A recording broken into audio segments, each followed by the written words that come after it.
Welcome back to the channel. This is my 4 horsepower Evinrude 2-stroke from 1980-ish. It's a twin cylinder, as you can see here. You've got dual spark plugs just there.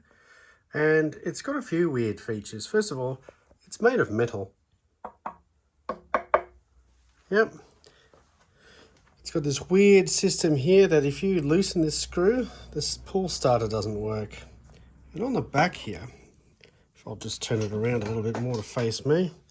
On the back here, this is your throttle. So you basically got your stop, which goes a bit further than that. Or maybe, yeah, a bit further.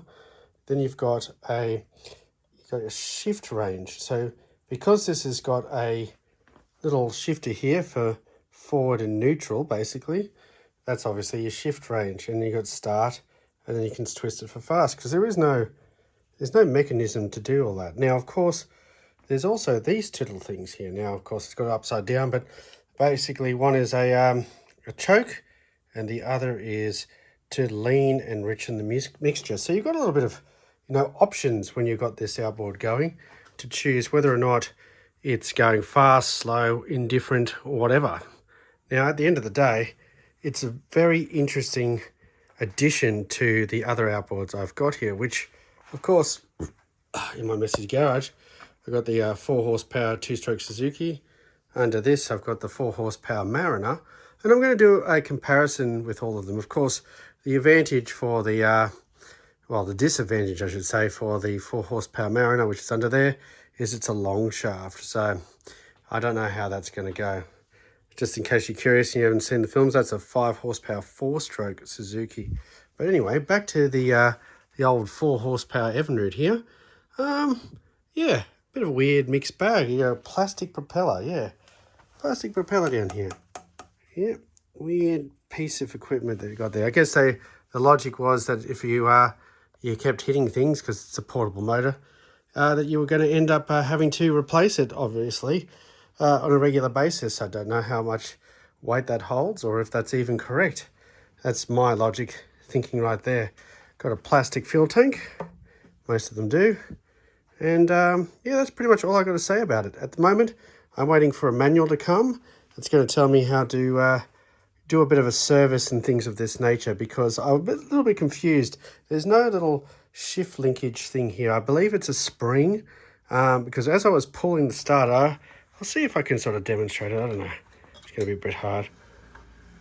Of course, the screw is loose now, so I have to tighten that up. But yeah, when you normally pull this, the prop was spinning and I'm like, oh, it's in neutral. So that's a bit of a weird one there. But yeah, now I've got to tighten that screw up.